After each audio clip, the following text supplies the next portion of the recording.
서울의 밤하늘이 찢어질 듯한 천둥 소리와 함께 억수 같은 비를 쏟아붓고 있었다. 강남의 화려한 네온 사인이 빗물에 번져 기괴한 형상으로 일그러진 새벽 3시의 거리는 마치 거대한 수족관처럼 차갑고 비현실적이었다. 한서유는 굽이 부러진 하이힐을 손에 든 채 차가운 아스팔트 위를 미친 듯이 달리고 있었다. 그녀의 숨소리는 거칠었고 폐부는 터질 듯이 뜨거웠지만 멈출 수는 없었다. 방금 전까지 그녀가 있었던 고급 룸살롱의 역겨운 공기와 탐욕스러운 웃음소리가 여전히 귓가에 맴돌며 그녀의 신경을 갉아먹고 있었기 때문이었다. 건축 설계사로서의 자존심을 걸고 준비한 프로젝트가 접대라는 명목하에 더러운 거래의 수단으로 전락하는 순간 서유는 테이블 위에 와인병을 바닥에 내동댕이 치고 그곳을 뛰쳐나왔다. 빗물이 그녀의 얼굴을 때리며 눈물과 뒤섞여 흘러내렸지만 그녀는 그것을 닦을 생각조차 하지 못하고 오직 어둠 속으로 도망치는 것에만 집중했다. 골목을 빠져나와 대로변에 들어서자 칠흑 같은 어둠 속에 정차해 있는 검은색 세단 한 대가 눈에 들어왔다. 빗줄기가 워낙 거세 시야가 흐릿했지만 육중하고 위압적인 차체는 멀리서도 그 존재감이 뚜렷했다. 서유는 그 차가 자신이 급하게 호출했던 모범 택시라고 확신했다. 지금 이 순간 그녀에게 중요한 것은 차종이나 번호판을 확인하는 이성이 아니라 당장이라도 쫓아올 것 같은 두려움으로부터 벗어나는 본능이었다. 그녀는 망설임 없이 뒷좌석 문을 거칠게 열어 젖혔다. 묵직한 문이 부드럽게 열리자마자 차가운 비냄새와는 대조적인 은은하고 묵직한 가죽 냄새와 고급스러운 우드 향이 그녀의 코끝을 자극했다. 서유는 물에 빠진 생쥐꼴을 한 채 최고급 가죽 시트 위로 몸을 던지듯 올라탔고 덜덜 떨리는 손으로 문을 닫으며 거친 숨을 몰아쉬었다. 차도연은 운전석에 앉아 빗방울이 앞 유리를 때리는 소리를 들으며 깊은 침묵에 잠겨 있었다. 미레네 그룹의 총괄 대표라는 직함이 주는 무게는 그를 불면증이라는 감옥에 가둬놓은 지 오래였다. 수많은 계열사를 거느린 거대 기업의 수장으로서 그는 매일 밤 살얼음판 같은 긴장 속에서 살아야 했기에 오늘처럼 비가 쏟아지는 새벽이면 홀로 차를 몰고 나와 세상과 단절된 시간을 보내곤 했다. 그런데 예고도 없이 뒷문이 열리며 낯선 여자가 자신의 차 안으로 뛰어들었다. 보안 요원도 없이 홀로 나온 상황에서 이는 명백한 위협일 수 있었으나 도연은 반사적으로 경호팀을 호출하려던 손을 멈췄다. 룸미러를 통해 비친 여자의 모습은 암살자나 산업 스파이라고 하기에는 너무나 처참하고 위태로워 보였기 때문이었다. 젖은 머리카락 사이로 보이는 그녀의 눈동자는 공포에 질려 있었지만 그 안에는 기이할 정도로 서늘한 분노가 이글거리고 있었다. 서유는 운전석에 앉은 남자의 뒷모습을 보며 다급하게 외쳤다. 빨리 출발해 주세요. 제발 어디든 좋으니까 여기서 멀리 떨어진 곳으로 가주세요. 그녀의 목소리는 물기에 젖어 갈라져 있었지만 명령조에 가까운 단호함이 묻어 있었다. 도연은 천천히 고개를 돌려 뒷좌석의 불청객을 바라보았다. 최고급 슈트를 차려입은 남자가 운전석에 앉아있다는 사실을 인지할 여유조차 없어 보이는 그녀는 온몸을 사시나무 떨듯 떨면서도 시선만큼은 꼿꼿하게 앞을 향하고 있었다. 도연은 찰나의 순간 고민했다. 당장 이 여자를 차 밖으로 끌어내고 빗속에 버려두는 것이 이성적인 판단이었지만 오늘따라 그를 괴롭히던 지독한 권태가 이 낯선 상황에 대한 호기심으로 바뀌고 있었다. 그는 아무 말 없이 시동 버튼을 눌렀다. 12기통 엔진이 부드럽게 깨어나며 웅장한 진동이 차체를 감싸자 그는 천천히 엑셀을 밟아 빗속을 미끄러지듯 빠져나갔다. 차가 출발하고 나서야 서유는 긴장이 풀리며 의자 깊숙이 몸을 파묻었다. 롤스로이스 특유의 정숙한 주행감은 바깥 세상의 소음을 완벽하게 차단하여 마치 물속을 유영하는 듯한 착각을 불러일으켰다. 하지만 안도감도 잠시 그녀는 곧 이 차의 내부가 일반적인 택시와는 차원이 다르다는 것을 깨달았다. 최고급 천연 가죽의 감촉과 센터페시아에 박힌 정교한 시계, 그리고 천장에 수놓아진 수천 개의 광섬유가 만들어내는 별빛 같은 조명은 이곳이 단순한 이동수단이 아님을 말해주고 있었다. 서윤의 시선이 흔들리며 운전석을 향했다. 운전대를 잡고 있는 남자의 손목에 감긴 시계는 그녀가 평생 일해도 살 수 없을 만큼 고가의 물건이었다. 그녀는 마른 침을 삼키며 자신이 엄청난 실수를 저질렀음을 직감했다. 택시가 아니라는 사실을 깨달은 순간 등줄기에 식은땀이 흘렀지만 지금 와서 차를 세워달라고 하기에는 바깥의 빗줄기가 너무나도 거세고 두려웠다. 도연은 룸미러를 통해 여자의 표정이 안도에서 당혹감으로 그리고 다시 경계심으로 변해가는 과정을 흥미롭게 지켜보았다. 보통의 경우라면 비명을 지르거나 사과를 늘어놓으며 허둥댔을 테지만 그녀는 입술을 꽉 깨문 채 상황을 파악하려 애쓰고 있었다. 도연은 핸들을 부드럽게 꺾으며 침묵을 깼다. 목적지가 어디입니까? 그의 목소리는 낮고 차가웠지만 묘한 울림이 있어 듣는 사람을 압도하는 힘이 있었다. 서윤은 그 목소리에 담긴 위험에 눌려 잠시 말을 잇지 못하다가 겨우 입을 열었다. 죄송합니다. 제가 차를 착각했어요. 세워주시면 내리겠습니다. 그녀는 자존심을 지키려 노력하며 최대한 정중하게 말했다. 하지만 도연은 차를 세우는 대신 속도를 조금 더 높이며 무심하게 대답했다. 이 빗속에 다시 내려서 택시를 잡을 생각입니까? 아니면 아까 그곳으로 돌아가고 싶은 겁니까? 그의 말은 전곡을 찌르고 있었다. 서윤은 주먹을 꽉 쥐었다. 돌아갈 곳은 없었다. 그녀의 집은 회사에서 제공한 오피스텔이었지만 오늘 밤 그곳으로 돌아간다면 상사가 보낸 사람들과 마주칠 수도 있었다. 그녀는 잠시 망설이다가 작은 목소리로 친구의 집 주소를 불렀다. 마포구 합정동의 낡은 빌라촌이었다. 강남의 화려함과는 정반대에 위치한 그곳은 지금 그녀가 갈 수 있는 유일한 피난처였다. 도현은 내비게이션에 주소를 입력하지 않고 머릿속에 있는 지도를 따라 능숙하게 차선을 변경했다. 차 안에는 다시 무거운 침묵이 흘렀다. 서윤은 창밖을 바라보며 흐르는 빗물에 자신의 처지를 투영했다. 불과 몇 시간 전까지만 해도 그녀는 유망한 건축가로서의 미래를 꿈꾸며 프레젠테이션을 준비했었다. 하지만 현실은 그녀의 재능이 아닌 젊음과 외모만을 탐하는 짐승들의 소굴이었다. 차는 한강 다리를 건너 강북으로 진입했다. 도연은 운전하는 내내 뒷좌석의 여자를 신경 쓰지 않는 척했지만 온 신경이 그쪽으로 쏠려 있었다. 젖은 옷 때문에 시트가 엉망이 되었지만 그는 개의치 않았다. 오히려 완벽하게 통제된 자신의 공간에 침입한 이 이질적인 존재가 주는 긴장감이 나쁘지 않았다. 그는 평소 사람을 믿지 않았고 여자는 더더욱 믿지 않았다.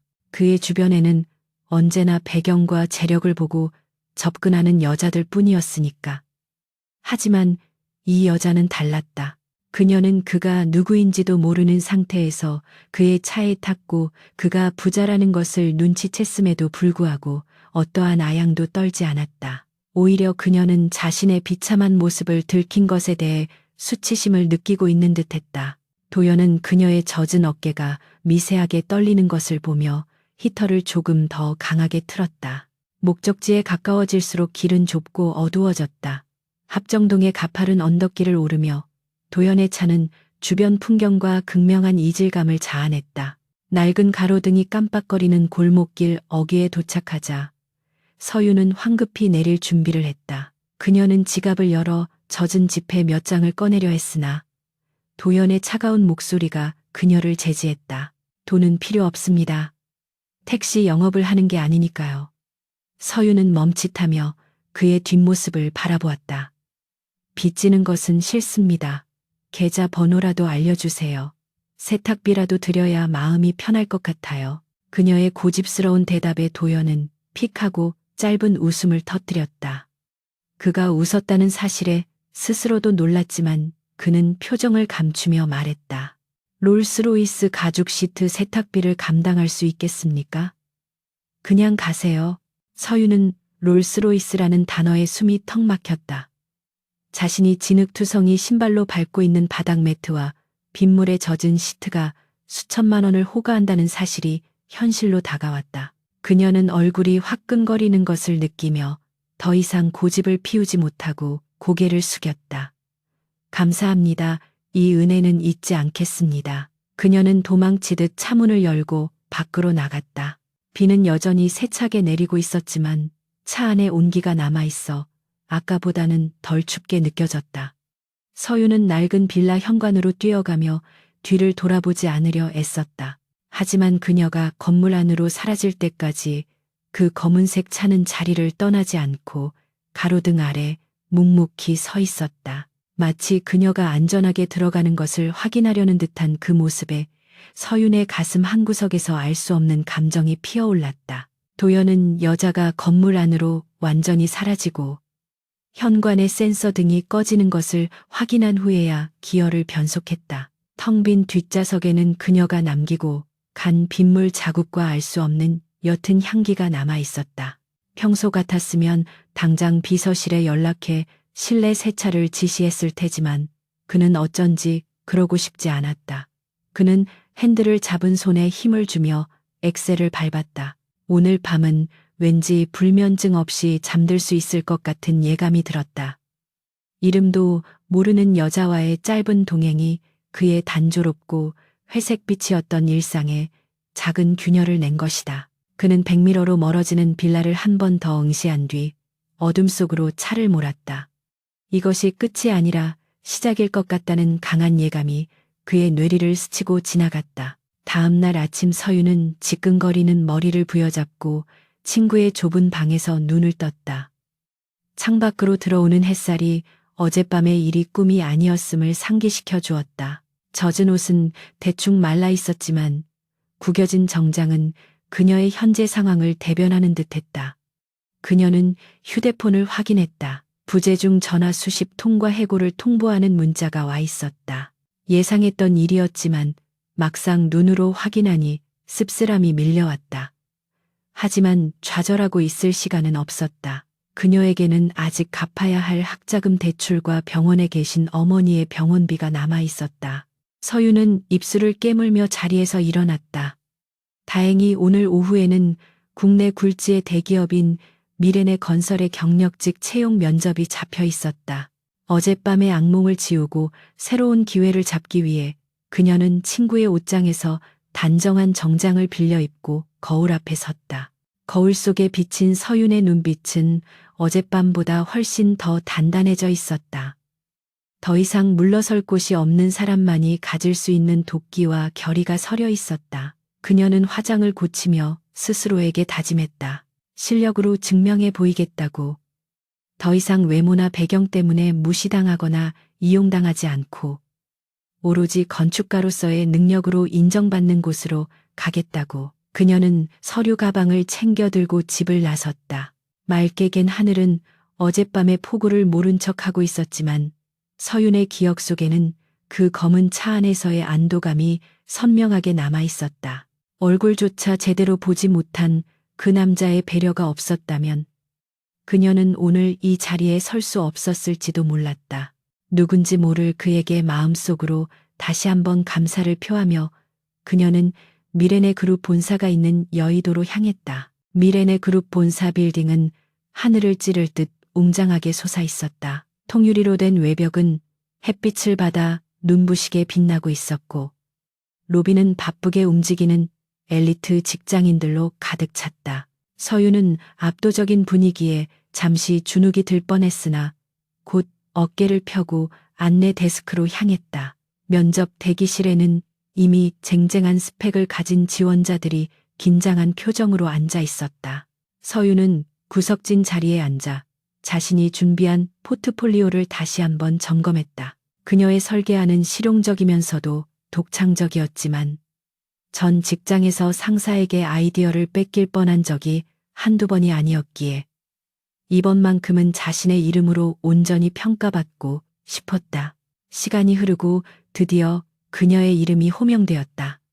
심장이 터질 듯이 뛰었지만 그녀는 심호흡을 한 번 하고 면접실 문을 열었다. 면접실 안에는 긴 테이블을 사이에 두고 3명의 면접관이 앉아 있었다. 가운데 앉은 남자는 서류를 검토하느라 고개를 숙이고 있었고 양옆의 면접관들은 날카로운 눈빛으로 서윤을 훑어보았다. 서윤은 정중하게 인사를 하고 자리에 앉았다. 질문은 날카롭고 공격적이었다. 전 직장에서의 퇴사 사유를 묻는 질문에 서윤은 잠시 망설였지만 솔직하면서도 프로답게 자신의 가치관과 맞지 않았음을 설명했다. 그때까지 고개를 들지 않고 있던 가운데 좌석의 면접관이 천천히 서류를 내려놓으며 고개를 들었다. 차가우면서도 지적인 이목구비 어딘가 낯이 익은 그 얼굴을 마주한 순간 서윤의 숨이 멈췄다. 그는 어젯밤 빗속에서 그녀를 구해준 롤스로이스의 운전자였다. 그의 명패에는 대표이사 차도연이라는 글자가 선명하게 박혀 있었다. 도연의 눈이 서윤과 마주쳤고 그의 입가에는 아주 희미한 미소가 스치듯 지나갔다. 운명은 생각보다 훨씬 더 짙겠고 극적인 방식으로 그들을 다시 만나게 했다. 한서윤의 시선이 차도현이라는 이름 3글자가 새겨진 명패에 고정된 채 굳어버렸다. 어젯밤 빗속에서 보았던 그 희미한 실루엣과 지금 눈앞에 앉아있는 냉철한 최고 경영자의 모습이 겹쳐지면서 그녀의 머릿속은 하얗게 변해버렸다.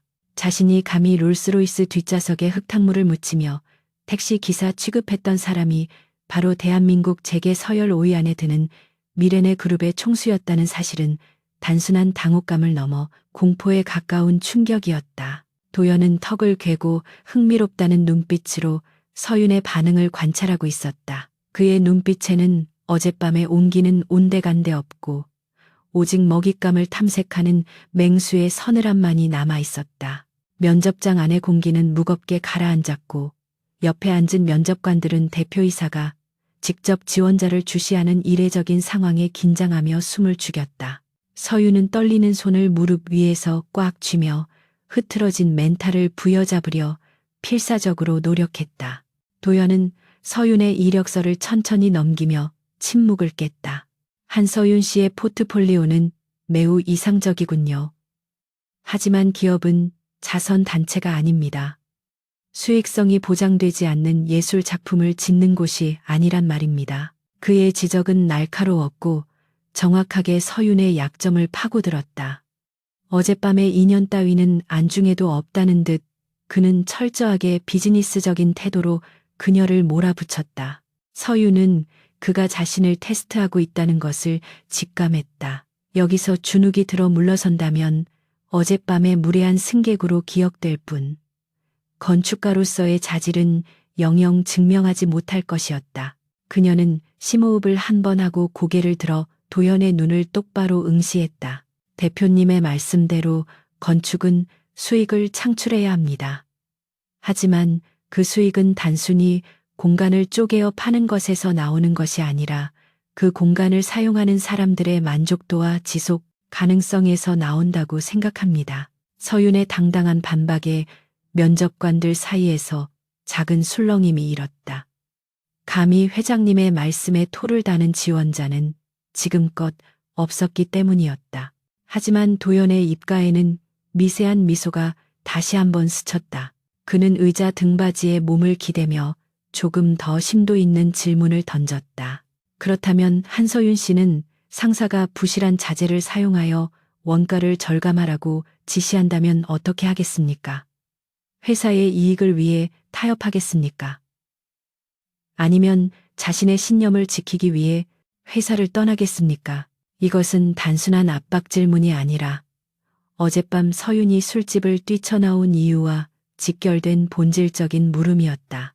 도연은 그녀가 어떤 대답을 할지 이미 짐작하고 있었지만 그녀의 입을 통해 직접 확인하고 싶었다. 그녀가 가진 그 꼿꼿한 자존심이 어디까지 버틸 수 있는지 시험해보고 싶은 충동이 일었기 때문이었다. 서윤은 잠시 망설였지만 이내 확신에 찬 목소리로 대답했다. 저는 타협하지 않을 것입니다. 건물을 짓는다는 것은 누군가의 삶을 담는 그릇을 만드는 일입니다. 그 그릇에 독을 탈 수는 없습니다. 만약 그것이 회사의 방침이라면 저는 제 발로 걸어 나갈 것입니다. 어젯밤처럼 말입니다. 그녀의 마지막 말은 도현만이 알아들을 수 있는 은유였다. 도현은 만족스러운 듯 고개를 끄덕였다. 그녀는 단순히 실력만 좋은 건축가가 아니라 썩어빠진 이 업계에서 보기 드문 윤리 의식을 가진 사람이었다. 그는 지금 자신의 곁에 필요한 사람이 예스맨이 아니라 쓴소리를 할 수 있는 올곧은 사람임을 누구보다 잘 알고 있었다. 도연은 자리에서 일어나 천천히 창가로 걸어가며 통유리 너머로 보이는 서울 시내를 내려다 보았다. 그의 등 뒤로 긴장감이 감돌았다. 잠시 후 도연이 다시 몸을 돌려 서윤을 바라보며 선언하듯 말했다. 한서윤 씨, 합격입니다. 하지만 당신의 보직은 건축 설계팀이 아닙니다. 서윤은 합격이라는 말에 기뻐할 새도 없이 이어지는 말에 의아한 표정을 지었다. 설계직이 아니라면 저를 어디에 쓰실 생각이십니까? 도연은 다시 자리로 돌아와 서류에 서명을 하며 무심하게 대답했다. 당신은 오늘부터 내 수행 비서이자 미래네 그룹의 특별 디자인 고문으로 일하게 될 겁니다. 내 스케줄 관리부터 시작해서 진행 중인 모든 건설 프로젝트의 감리까지 당신의 권한으로 확인할 수 있습니다. 면접관들은 대표의 파격적인 결정에 경악을 금치 못했다. 신입 사원에게 비서실의 핵심 업무와 디자인 고문이라는 중책을 동시에 맡기는 것은 전례가 없는 일이었다. 서윤은 당황하여 자리에서 일어나며 반문했다. 저는 비서 업무를 해본 적이 없습니다. 게다가 디자인 고문이라니요. 그것은 제 경력에 비해 너무 과분한 직책입니다. 도연은 펜을 내려놓고 그녀를 뚫어지게 바라보았다. 능력이 부족해서가 아니라 나를 믿지 못해서입니까? 나는 지금 단순히 커피를 타오고 전화를 받는 비서를 구하는 게 아닙니다. 내 눈과 귀가 되어줄 사람이 필요합니다. 건축가로서의 전문 지식으로 내가 보지 못하는 현장에 문제점을 찾아낼 사람이 필요하단 말입니다. 그의 눈빛에는 거부할 수 없는 절박함과 진지함이 담겨 있었다. 서윤은 그 순간 그가 겉보기에는 화려한 재벌 회장이지만 속으로는 고립무원의 처지에서 싸우고 있다는 것을 본능적으로 느꼈다. 어젯밤 빗속에서 느꼈던 그 고독감이 지금 이 화려한 사무실에서도 똑같이 흐르고 있었다. 서윤은 잠시 고민에 잠겼다. 이것은 분명 위험한 제안이었다. 회장의 최측근이 된다는 것은 권력 다툼의 한복판에 서게 된다는 뜻이었고 평범한 삶을 원했던 그녀의 바람과는 정반대의 길이었다. 하지만 동시에 이것은 그녀가 꿈꿔왔던 진짜 건축을 실현할 수 있는 유일한 기회이기도 했다. 부조리에 맞서 싸우고 제대로 된 건물을 지을 수 있는 힘을 가질 수 있다면 감수할 만한 가치가 있는 모험이었다. 그녀는 결심을 굳히고 도연을 향해 고개를 숙였다. 알겠습니다. 대표님의 제안을 받아들이겠습니다. 제 능력이 닿는 데까지 최선을 다해 보좌하겠습니다. 도연은 그제야 긴장이 풀린 듯 옅은 한숨을 내쉬며 서윤에게 손을 내밀었다. 환영합니다. 한서윤 비서 앞으로 잘 부탁합니다. 두 사람의 손이 맞닿는 순간 묘한 전류가 흘렀다. 그것은 단순한 고용관계의 시작을 알리는 악수가 아니라 앞으로 닥쳐올 거대한 폭풍우를 함께 헤쳐나갈 동지로서의 약속과도 같았다. 도연의 손은 크고 따뜻했으며 서윤의 손은 작지만 단단했다.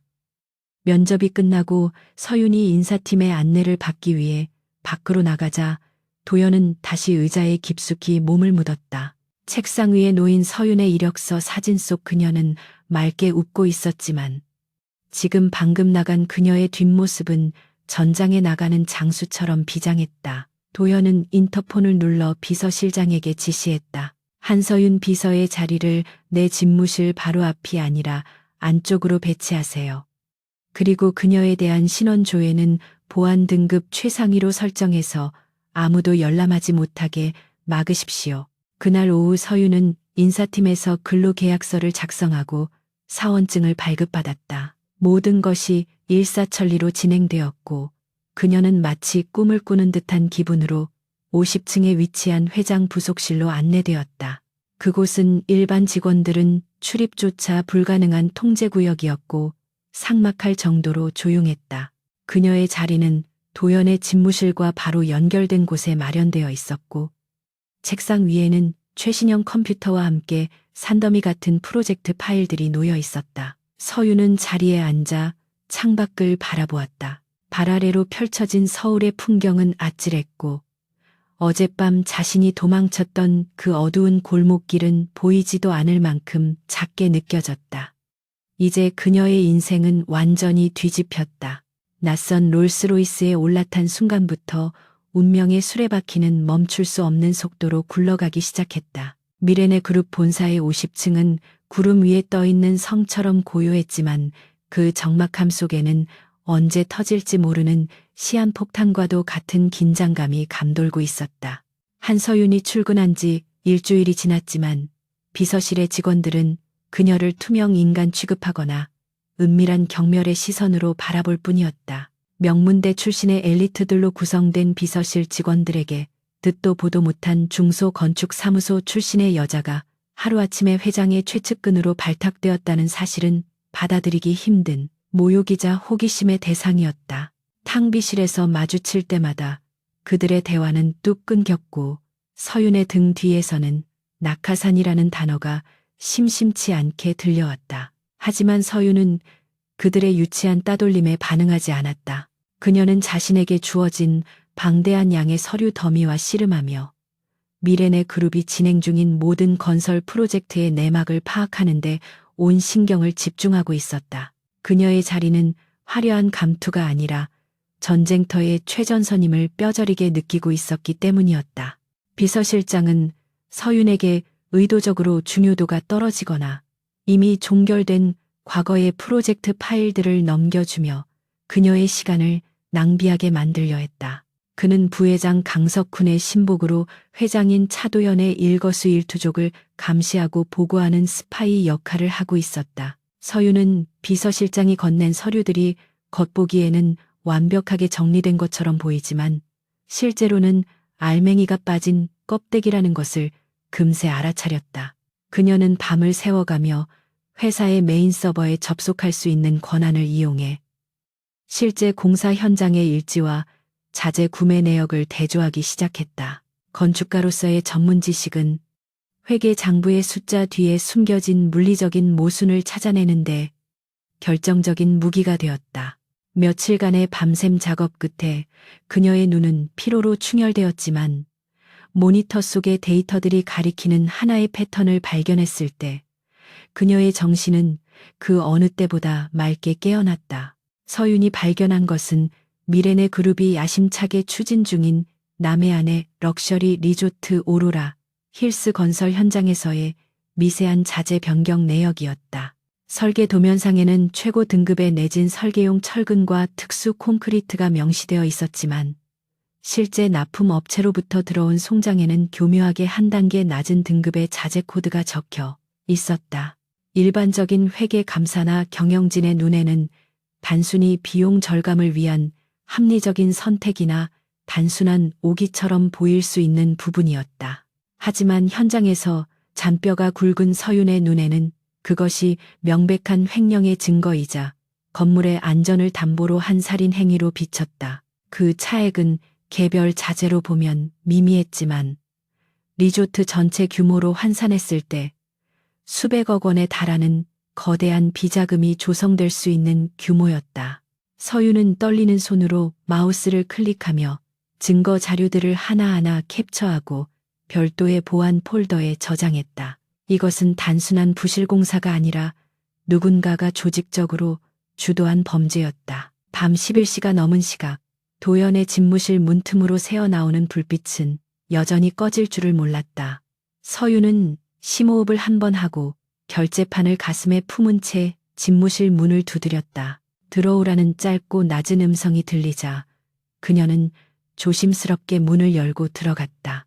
도연은 넥타이를 느슨하게 푼 채 소파에 기대어 앉아 눈을 감고 있었다. 책상 위에는 재무 보고서들이 어지럽게 널려 있었고 그의 미간에는 깊은 주름이 잡혀 있어 그가 얼마나 지독한 스트레스에 시달리고 있는지 짐작하게 했다. 서윤의 인기척에 도연은 천천히 눈을 떴다.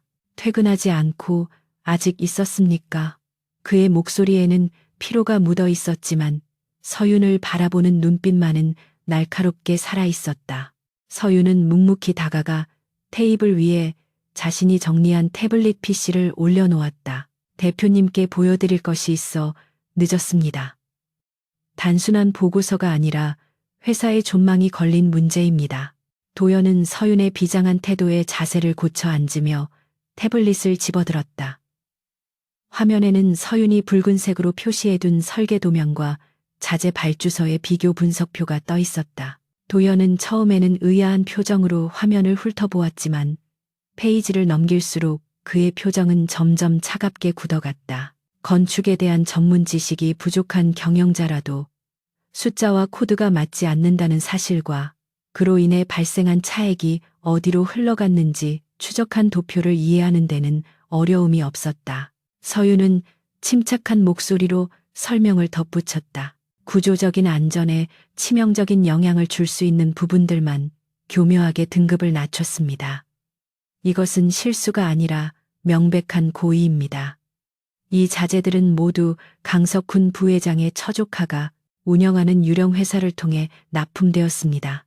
서윤의 설명이 끝날 때쯤 도연의 손은 태블릿을 부서질 듯 꽉 쥐고 있었다. 도연은 태블릿을 테이블에 거칠게 내려놓으며 머리카락을 쓸어 넘겼다. 짐작은 하고 있었지만 이렇게 명백한 증거가 내 내부에서 나올 줄은 몰랐군. 등잔 밑이 어둡다더니 내 눈을 가리고 내 귀를 막은 자들이 바로 내 턱 밑에 있었어. 그는 자조적인 웃음을 터뜨렸지만 그 웃음 뒤에는 끓어오르는 분노가 느껴졌다. 그는 오랫동안 강 부회장 세력이 회사의 자금을 빼돌려 자신을 공격할 정치 자금으로 쓰고 있다는 의심을 해왔지만 물증을 잡지 못해 속만 끓이고 있었다. 회계팀도 감사팀도 모두 강 부회장의 사람들로 채워져 있었기에 도연은 철저하게 고립된 상태였다. 그런데 굴러들어 온 돌이라고 생각했던 서윤이 단 며칠 만에 그 견고한 성벽에 균열을 낸 것이었다. 도연은 서윤을 올려다 보았다. 그녀의 눈은 두려움 대신 진실을 밝혀냈다는 확신으로 빛나고 있었다. 한서윤 비서, 당신이 지금 무슨 짓을 했는지 알고 있습니까?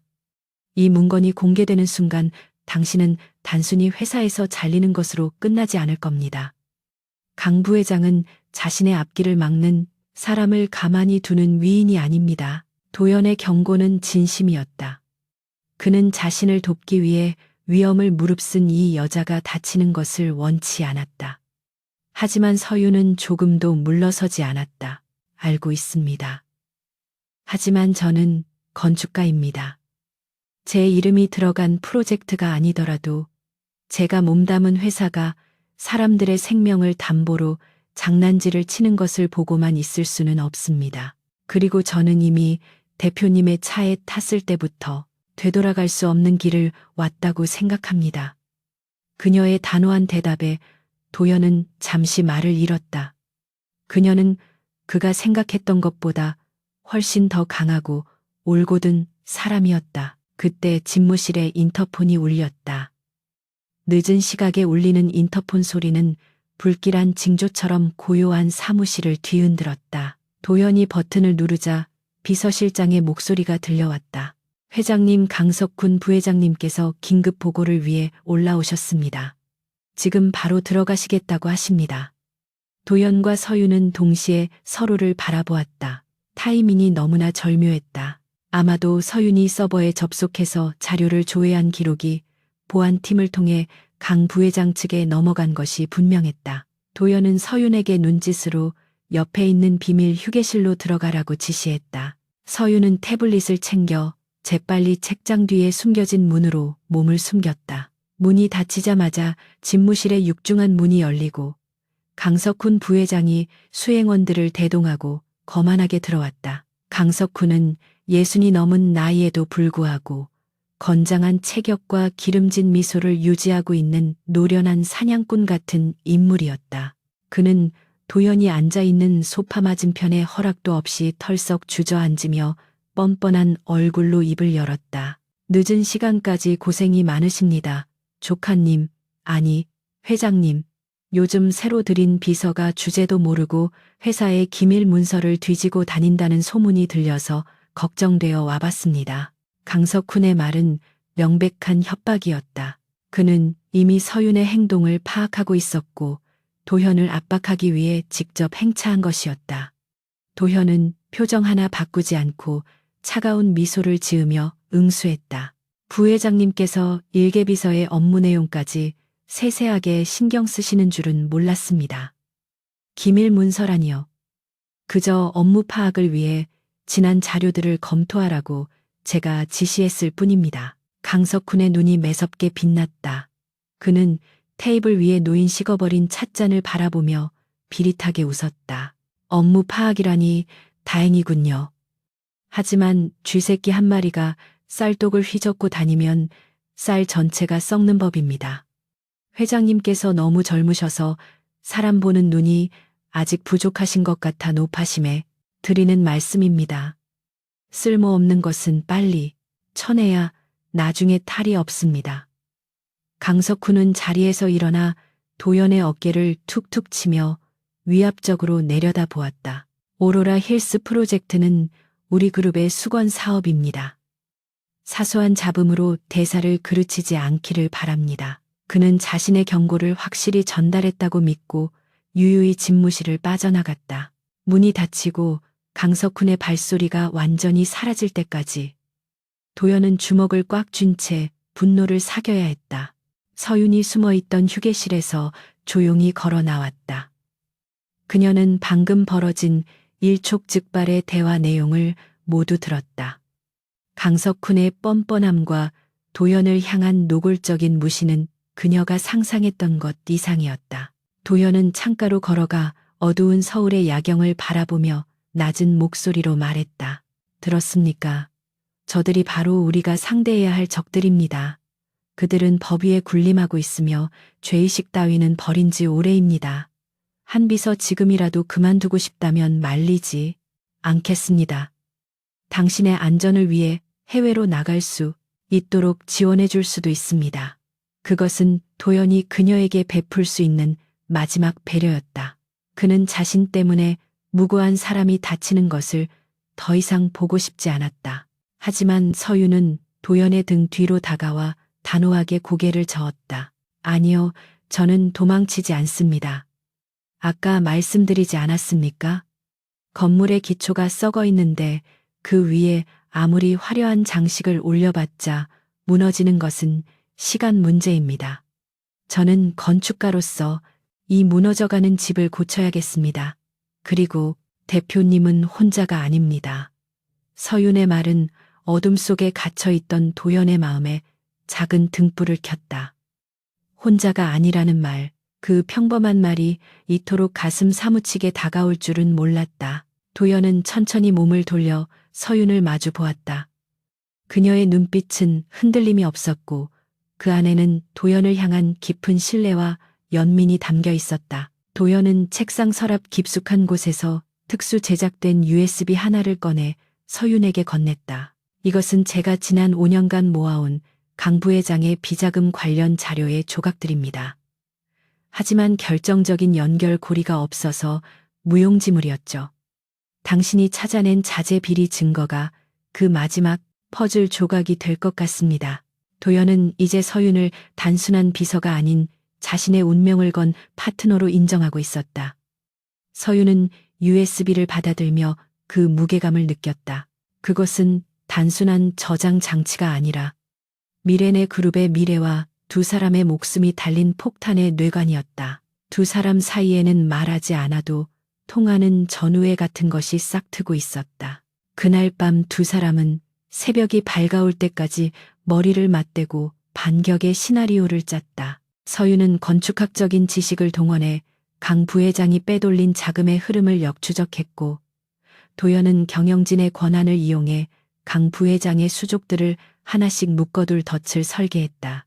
창밖에는 다시 비가 내리기 시작했지만 두 사람이 있는 집무실 안은 그 어느 때보다 뜨거운 열기로 가득 찼다. 도연은 서윤이 건넨 따뜻한 커피를 마시며 아주 오랜만에 마음의 안정을 느꼈다. 낯선 롤스로이스에 뛰어들었던 그날 밤처럼 그녀는 또다시 예고도 없이 그의 인생에 뛰어들어 엉망진창인 퍼즐을 맞추고 있었다. 이제 판은 커졌다. 이것은 단순한 사내 정치가 아니라 거대한 악과의 전쟁이 시작되는 서막이었다. 미레네 그룹 50층의 공기는 폭풍 전야처럼 고요했고 한서윤은 책상 위에 산더미처럼 쌓인 서류들 사이에서 잠시 숨을 고르고 있었다.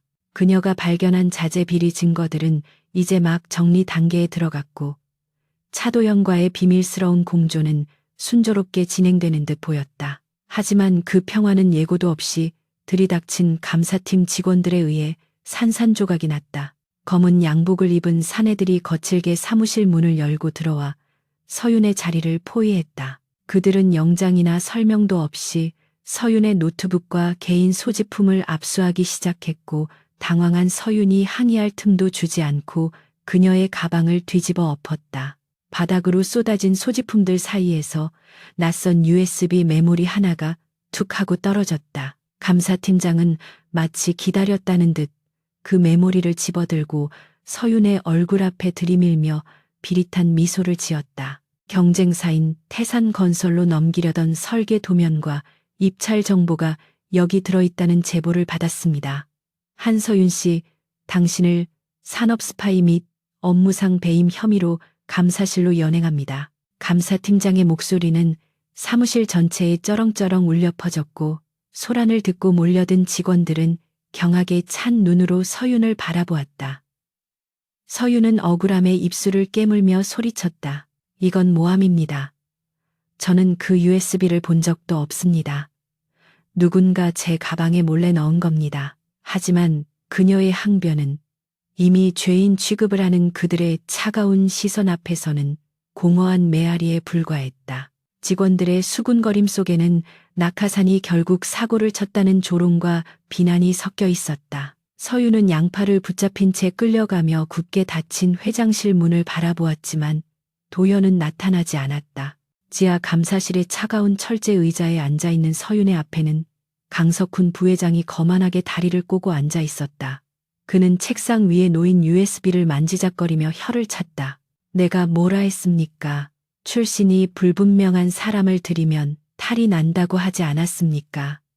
회장님께서 사람 보는 눈이 없으셔서 이런 꼴을 당하시는군요. 강석훈의 옆에는 차도연이 무표정한 얼굴로 서 있었다. 서윤은 간절한 눈빛으로 도연을 바라보았다. 그라면 자신의 결백을 믿어줄 것이라 생각했다. 그들이 함께 밤을 새워가며 맞춘 퍼즐 조각들을 그가 모를 리 없었다. 하지만 도연의 눈빛은 지난밤의 따뜻함은 온데간데 없이 만년설처럼 차갑게 얼어붙어 있었다. 그는 서윤의 시선을 피하지 않고 똑바로 응시하며 입을 열었다. 실망이군요. 한비서, 내 신뢰를 이런 식으로 갚을 줄은 몰랐습니다. 서윤의 심장이 덜컥 내려앉았다. 도연의 입에서 나온 말은 강석훈의 비웃음보다 더 날카로운 칼날이 되어 그녀의 가슴을 후벼 팠다. 도연은 책상을 내리치며 차갑게 일갈했다. 당장 이 여자를 해고 처리하고 법무팀에 넘겨 형사 고발 조치하세요. 내 눈앞에서 치워버리란 말입니다. 강석훈은 도연의 반응에 만족스러운 듯 껄껄 웃으며 수행원들에게 손짓했다. 서윤은 해명할 기회조차 얻지 못한 채 보안 요원들의 손에 이끌려 회사 밖으로 내동댕이 쳐졌다. 회전문을 나서자 쏟아지는 플래시 세례가 그녀를 맞이했다. 이미 정보가 튀는지 기자들이 진을 치고 있었고 산업 스파이 혐의라는 자극적인 기사 제목들이 포털 사이트를 뒤덮고 있었다. 서윤은 옷깃으로 얼굴을 가린 채 도망치듯 인파 속으로 사라졌다. 서울의 밤거리를 정처 없이 걷던 서윤은 다리가 풀려 한강공원의 벤치에 주저앉았다. 억울함과 배신감이 뒤섞여 눈물조차 나오지 않았다. 그녀가 믿었던 정의와 진실은 거대한 권력 앞에서 너무나 무기력했고 무엇보다 자신을 믿어주리라 생각했던 도연의 외면이 뼈아팠다. 그는 결국 자신의 안위를 위해 그녀를 희생양으로 삼은 비겁한 경영자에 불과했던 것일까. 강바람이 매섭게 불어와 그녀의 얇은 옷깃을 파고들었지만 마음의 추위에 비하면 아무것도 아니었다. 그녀는 휴대폰을 꺼내려다 그마저도 압수당했다는 사실을 깨닫고 깊은 한숨을 내쉬었다. 이제 그녀에게 남은 것은 스파이라는 오명과 파탄난 경력뿐이었다. 세상이 모두 그녀에게 등을 돌린 것 같은 고립감이 그녀를 짓눌렀다. 얼마나 시간이 지났을까 인기척이 느껴져 고개를 드니 익숙한 검은색 롤스로이스가 벤치 뒤편의 어둠 속에 조용히 멈춰서 있었다. 서유는 자신의 눈을 의심했다. 차 문이 열리고 모자를 깊게 눌러 쓴 남자가 걸어 나왔다. 차도현이었다. 서유는 반사적으로 일어나 뒷걸음질 쳤다. 또다시 조롱하러 온 것인가? 아니면 법적인 협박을 하러 온 것인가? 그녀의 눈빛에는 경계심과 상처가 가득했다. 도연은 천천히 다가와 그녀와 일정한 거리를 두고 멈춰섰다. 미안합니다. 너무 늦게 왔군요. 그의 목소리는 낮았지만 감사실에서의 차가움은 사라지고 지독한 고뇌와 미안함이 묻어 있었다. 서유는 떨리는 목소리로 따져 물었다. 왜 그러셨습니까? 저를 믿지 못하셨습니까? 아니면 제가 방해가 되어서 버리신 겁니까? 도연은 쓴웃음을 지으며 한강을 바라보았다. 그 상황에서 내가 당신 편을 들었다면 강석훈은 당신을 단순히 해고하는 것으로 끝내지 않고 정말로 감옥에 보냈을 겁니다. 증거는 너무나 완벽하게 조작되어 있었고 이사회는 이미 그의 손아귀에 있었으니까요. 당신을 살리기 위해서는 일단 쳐내는 척 연기를 할 수밖에 없었습니다. 도연의 설명에 서윤의 굳었던 표정이 조금씩 풀어졌다. 그는 그녀를 버린 것이 아니라 가장 잔인한 방법으로 그녀를 보호한 것이었다. 도연은 주머니에서 서윤의 휴대폰을 꺼내 건넸다. 보안 팀장이 내 사람입니다. 압수품 중에서 이것만은 빼돌렸습니다. 당분간 공식적으로 당신은 해고된 상태여야 합니다. 그래야 강석훈의 감시망에서 벗어날 수 있습니다. 서윤은 휴대폰을 받아들며 그제야 참았던 눈물을 터뜨렸다. 안도감과 서러움이 동시에 밀려왔다. 도연은 망설이다가 조심스럽게 다가와 자신의 코트를 벗어 그녀의 어깨에 덮어주었다. 그는 벤치에 나란히 앉아 어두운 강물을 바라보며 자신의 과거를 털어놓기 시작했다. 나는 10살 때 아버지를 잃었습니다. 아버지는 가장 믿었던 친구이자 공동 창업자에게 배신당해 회사를 뺏기고 스스로 목숨을 끊으셨죠. 그 배신자가 바로 강석훈 부회장입니다. 서유는 놀라움에 숨을 들이켰다. 도연이 왜 그토록 사람을 믿지 못하고 불면증에 시달렸는지, 그리고 왜 강석훈을 그토록 증오하면서도 섣불리 움직이지 못했는지 모든 퍼즐이 맞춰지는 순간이었다. 그는 어린 나이에 홀로 남겨져 늑대들의 소굴에서 살아남아야 했다. 웃음 뒤에 감춰진 칼날을 피하기 위해 그는 스스로 감정을 죽이고 누구도 믿지 않는 괴물이 되어야 했다. 내 인생은 복수를 위한 체스판이었습니다. 누구에게도 곁을 주지 않는 것이 내가 사는 방식이었습니다. 그런데 당신이 나타난 겁니다. 비 오는 날 밤 내 차에 무단 침입한 당신이 내 견고한 성벽을 무너뜨렸습니다. 도연은 서윤을 바라보며 쓸쓸하게 웃었다. 당신을 잃고 싶지 않습니다. 그래서 비겁한 방법을 썼습니다. 용서해 주십시오. 그의 고백은 서툴렀지만 진심이 가득했다. 서윤은 코트에서 느껴지는 그의 온기를 느끼며 고개를 저었다. 아니요, 이해합니다. 대표님은 저를 지키신 겁니다.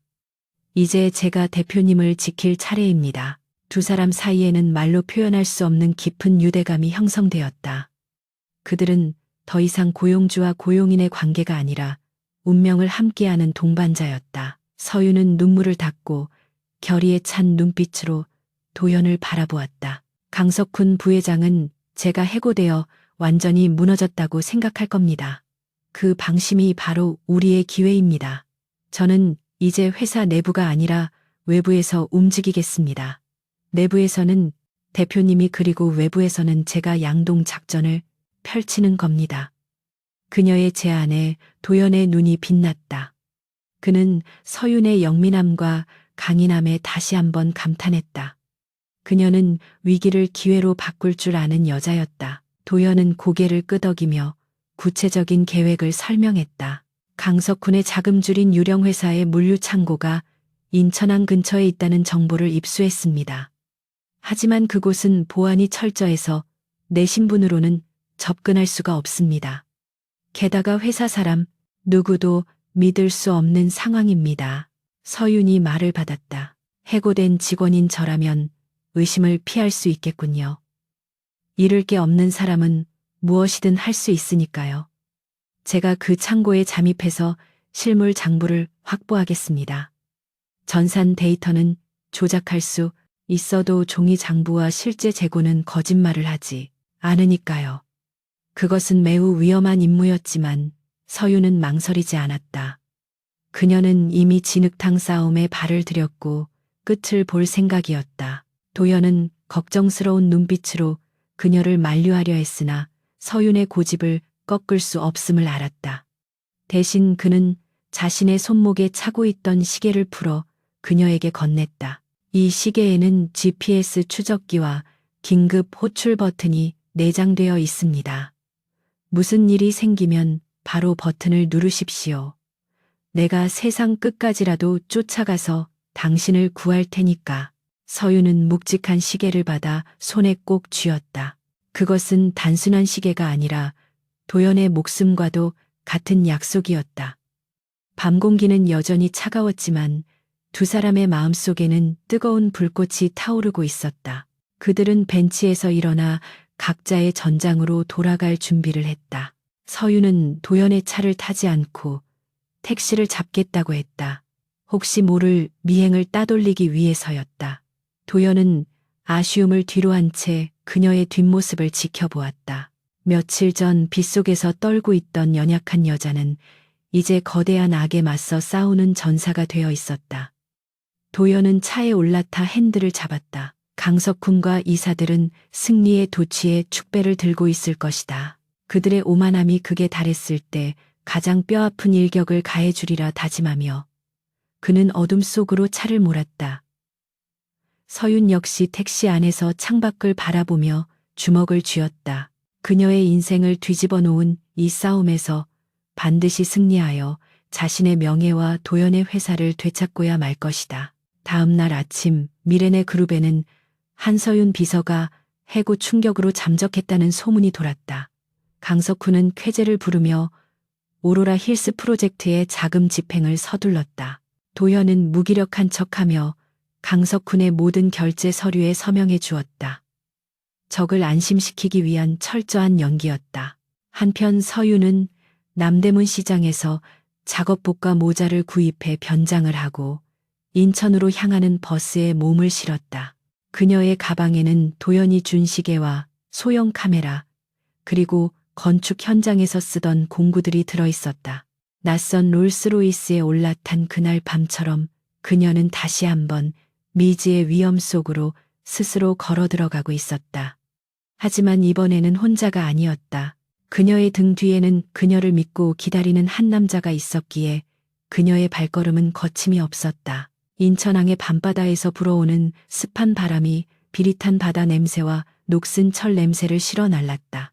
자정이 넘은 시각 컨테이너 박스들이 성벽처럼 쌓여있는 물류단지는 쥐 죽은 듯 고요했지만 그 적막함은 마치 폭풍이 몰아치기 직전의 숨죽임과 같았다. 한서윤은 낡은 작업복에 검은색 캡모자를 눌러쓰고 항만 구석에 위치한 제3물류 창고의 뒤편 철조망 앞에 서 있었다. 이곳이 바로 강석훈 부회장이 빼돌린 자재들을 은폐하고 비자금을 세탁하는 비밀 아지트였다. 서윤은 도연이 건네준 시계를 한번 만지작거린 후 미리 준비해 온 절단기로 철조망의 낡은 고리를 끊어냈다. 건축 도면을 통해 파악해둔 환기구의 위치는 그녀의 머릿속에 완벽하게 입력되어 있었다. 그녀는 망설임 없이 어둠 속으로 몸을 던졌다. 심장이 터질 듯이 뛰었지만 두려움보다는 진실을 밝혀내겠다는 오기가 그녀의 발걸음을 재촉했다.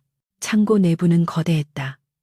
천장 높은 곳에 달린 희미한 조명만이 먼지 쌓인 자재 더미들을 비추고 있었고 그 사이로 순찰을 도는 경비원들의 발소리가 규칙적으로 들려왔다. 서유는 그들의 동선을 피해 그림자처럼 움직였다. 그녀는 단순히 숨는 것이 아니라 건물의 구조적 사각지대를 이용해 몸을 숨겼다. 컨테이너 사이의 좁은 틈을 지나 마침내 그녀가 찾던 관리사무소 컨테이너에 도달했다. 창문을 통해 안을 들여다보니 다행히 아무도 없었다. 서유는 창틀의 잠금 장치를 능숙하게 해제하고 안으로 미끄러져 들어갔다. 책상 위에는 각종 서류가 어지럽게 널려 있었고 한쪽 구석에는 육중한 금고가 자리 잡고 있었다. 그녀는 미리 챙겨온 소형 카메라를 꺼내 책상 위의 서류들을 닥치는 대로 찍기 시작했다. 그곳에는 오로라 힐스 현장으로 가야 할 정품 자재들이 헐값에 매각된 내역과 페이퍼 컴퍼니 명의로 된 이중 장부들이 고스란히 놓여 있었다. 결정적인 증거를 확보했다는 희열도 잠시 사무소 밖에서 웅성거리는 소리가 들려왔다. 순찰조가 예상보다 일찍 돌아온 것이었다. 서유는 황급히 몸을 숙이고 책상 아래로 숨으려 했으나 책상 위의 서류 더미가 바닥으로 쏟아지며 요란한 소리를 내고 말았다. 문이 벌컥 열리고 손전등 불빛이 사무소 내부를 훑었다. 거기 누구냐 하는 거친 고함과 함께 건장한 사내들이 들이닥쳤다. 서유는 반대편 창문을 박차고 뛰어내렸다. 유리창이 깨지는 소리와 함께 그녀는 바닥으로 굴러떨어졌고 곧바로 몸을 일으켜 창고의 미로 속으로 달리기 시작했다. 뒤이어 잡으라는 고함과 함께 수십 명의 발소리가 그녀를 쫓기 시작했다. 거친 숨소리와 바닥을 울리는 군화 소리가 창고 안을 가득 채웠다. 서유는 건축 자재가 쌓인 좁은 통로를 이리저리 빠져나가며 필사적으로 도주로를 찾았다. 하지만 창고의 출구는 이미 봉쇄된 상태였다. 서유는 막다른 길에 몰렸음을 직감하고 비상계단을 통해 2층 난간으로 올라갔다. 아래에서는 쇠파이프를 든 사내들이 그녀를 포위해 오고 있었다. 더 이상 갈 곳이 없었다. 공포가 엄습해왔지만 그녀는 포기하지 않았다. 그녀는 도연이 준 시계의 긴급 호출 버튼을 힘껏 눌렀다. 붉은색 LED가 깜빡이며 신호를 보내기 시작했다. 놈들이 계단을 뛰어 올라오는 소리가 들렸다. 서유는 난간 끝에 서서 아래쪽에 적재된 박스 더미를 내려다보았다. 높이는 좋기 5m가 넘어 보였지만 잡혀서 증거를 뺏기는 것보다는 나았다. 그녀는 눈을 질끈 감고 허공으로 몸을 날렸다. 둔탁한 소리와 함께 박스 위로 떨어진 그녀는 고통에 신음했지만 지체할 시간이 없었다. 그녀는 절뚝거리는 다리를 이끌고 창고의 화물 반출구 쪽으로 기어가듯 달렸다. 육중한 셔터문이 조금 열려있는 틈으로 빗줄기가 쏟아지고 있었다. 서윤이 그 틈을 비집고 밖으로 나오자마자 기다리고 있었다는 듯 검은 양복을 입은 사내들이 그녀를 에워쌌다.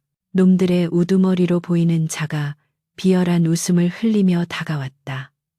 쥐새끼가 제법 날쌔군 그 카메라 내놓으면 목숨만은 살려주지. 서유는 뒷걸음질치며 카메라를 등 뒤로 숨겼다. 차가운 빗물이 그녀의 얼굴을 적셨고 절망적인 상황 속에서 그녀의 시선은 어둠이 짙게 깔린 도로 끝을 향했다. 그가 올 것이라는 믿음 하나만이 그녀를 버티게 하고 있었다. 사내들이 그녀를 덮치려는 찰나 멀리서 고막을 찢을 듯한 엔진 굉음이 들려왔다.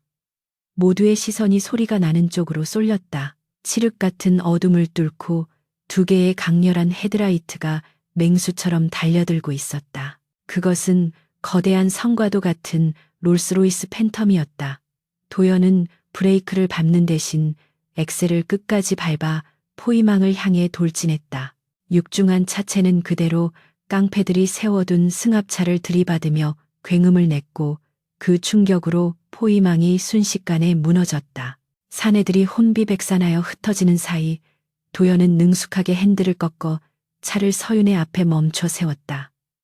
조수석 문이 열리며 도연이 다급하게 외쳤다. 타요 어서. 서윤은 아픈 다리를 이끌고 차 안으로 몸을 던졌다. 그녀가 문을 닫자마자 차는 굉음을 내며 후진으로 빠져나갔다. 뒤늦게 정신을 차린 놈들이 돌을 던지고 욕설을 퍼부었지만 방탄유리로 된 롤스로이스에는 흠집 하나 내지 못했다. 도연은 무서운 기세로 차를 몰아 항만도로를 질주하기 시작했다. 뒤이어 검은색 밴 몇 대가 따라붙으며 추격전이 시작되었다. 빗길을 달리는 롤스로이스는 요트처럼 부드러우면서도 탱크처럼 단단했다. 도연은 평소의 냉철한 모습과는 달리 한 손으로 핸들을 거칠게 조작하며 백미러를 주시했다. 꽉 잡아요. 그의 짧은 경고와 함께 차가 급커브를 돌며 미끄러지듯 방향을 틀었다. 뒤따라오던 밴 한 대가 빗길에 미끄러져 가드레일을 들이받고 멈춰섰다.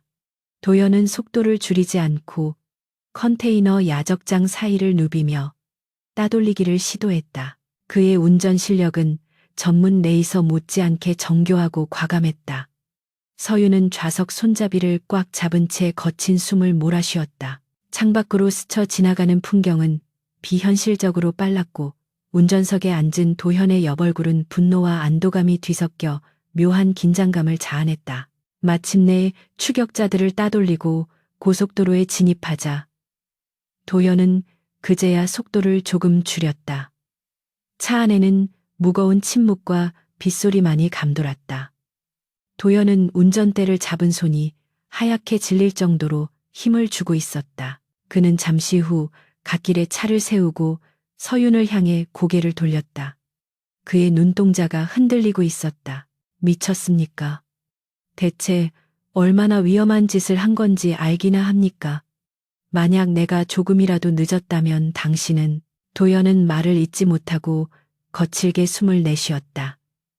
화를 내고 있었지만 그것은 서윤에 대한 원망이 아니라 그녀를 잃을 뻔했다는 공포에서 나온 절규였다. 서윤은 그의 떨리는 손을 조심스럽게 잡았다. 저는 괜찮습니다. 대표님이 오실 줄 알았으니까요. 그리고 우린 해냈어요. 그녀는 품속에서 구겨진 서류 뭉치와 카메라를 꺼내 보였다. 도연은 서윤의 손에 들린 증거물들을 바라보다가 이내 시선을 그녀의 얼굴로 옮겼다. 흙투성이가 된 얼굴과 찢어진 작업복 그리고 다리를 절뚝거리는 그녀의 모습이 그의 가슴을 아프게 찔렀다. 그는 서윤을 와락 끌어안았다. 고귀한 롤스로이스의 가죽 시트 따위는 안중에도 없었다. 그저 눈앞에 이 여자가 살아있다는 사실만이 중요했다. 다시는 내 허락 없이 위험한 짓 하지 마십시오. 이건 명령입니다. 도연의 목소리는 물기에 젖어 있었다. 서윤은 그의 품에 얼굴을 묻고 조용히 고개를 끄덕였다. 그의 심장 박동 소리가 귓가에 크게 울렸고 그 소리는 그녀에게 세상 어떤 말보다도 큰 위로가 되었다. 두 사람은 빗속의 차 안에서 서로의 온기를 나누며 잠시 동안 전쟁 같은 현실을 잊었다. 다시 차가 움직이기 시작했을 때 그들의 목적지는 명확했다. 도연의 안전 가옥이었다. 서울 외곽의 숲속에 위치한 그곳은 도연이 유일하게 마음을 놓을 수 있는 비밀 공간이었다. 도착하자마자 도연은 구급상자를 가져와 서윤의 상처를 직접 소독하고 치료해 주었다. 서윤은 따가움에 살짝 인상을 썼지만 도연의 손길이 너무나 조심스러워 차마 소리를 내지 못했다. 치료를 마친 후 두 사람은 난로 앞에 앉아 따뜻한 차를 마셨다. 창밖에는 여전히 비가 내리고 있었지만 이제는 그 빗소리가 더 이상 두렵거나 처량하게 들리지 않았다. 그것은 곧 다가올 거대한 폭풍을 예고하는 전주곡이자 그들의 결의를 다지는 배경음악이었다. 서윤은 카메라에 담긴 사진들을 노트북으로 옮기며 말했다. 이 정도면 강석훈 부회장을 횡령 및 배임 혐의로 구속시키기에 충분합니다. 게다가 페이퍼 컴퍼니의 실소유주가 강 부회장의 아내라는 사실까지 밝혀냈어요. 내일 주주총회는 그의 장례식이 될 겁니다. 도연은 모니터 화면을 응시하며 차가운 미소를 지었다. 잘했습니다. 한서윤 비서, 당신이 내 인생을 구했습니다. 이제 내 차례입니다. 내일 아침 해가 뜨면 우리는 이 모든 것을 끝낼 겁니다. 도연의 눈빛은 그 어느 때보다 강렬하게 타오르고 있었다. 그것은 더 이상 피해자의 눈빛이 아니라 왕좌를 되찾으러 가는 군주의 눈빛이었다. 새벽이 밝아오고 있었다. 폭풍우는 잦아들었고 구름 사이로 희미한 빛이 새어 나오기 시작했다. 도연과 서윤은 잠시도 눈을 붙이지 않았지만 피곤함을 느끼지 못했다. 그들은 정장을 갖춰 입고 나란히 거울 앞에 섰다. 도연은 넥타이를 매만졌고 서윤은 단정한 블라우스에 재킷을 걸쳤다. 거울 속에 비친 두 사람은 완벽한 파트너였다. 도연은 서윤에게 손을 내밀었다. 갑시다 전쟁터로. 서윤은 미소 지으며 그의 손을 잡았다. 집 밖에는 흙탕물이 튀고 여기저기 찌그러졌지만 여전히 위험을 잃지 않은 롤스로이스가 그들을 기다리고 있었다. 엔진 소리가 맹수의 포효처럼 울려 퍼졌고 차는 서울을 향해 질주했다. 이제 숨바꼭질은 끝났다. 정면 승부만이 남아있을 뿐이었다. 미레네 그룹 본사 대강당은 이른 아침부터 몰려든 취재진과 주주들로 인산인해를 이루고 있었다. 창사 이래 최대의 위기라고 불리는 이번 임시 주주총회의 안건은 다름 아닌 현 회장 차도연의 해임안이었다. 강당 내부의 공기는 숨이 막힐 듯 무겁고 탁했으며 곳곳에서 들려오는 웅성거림은 불안감을 증폭시키고 있었다. 단상 위에는 강석훈 부회장이 승자의 여유를 만끽하듯 의기양양한 표정으로 앉아 있었고 그 맞은편 끝자리에 앉은 차도연은 마치 패배를 예감한 사람처럼 침묵을 지키고 있었다. 주주들은 도연의 무기력한 모습을 보며 혀를 찼고 여론은 이미 강석훈 쪽으로 기울어져 있는 듯했다.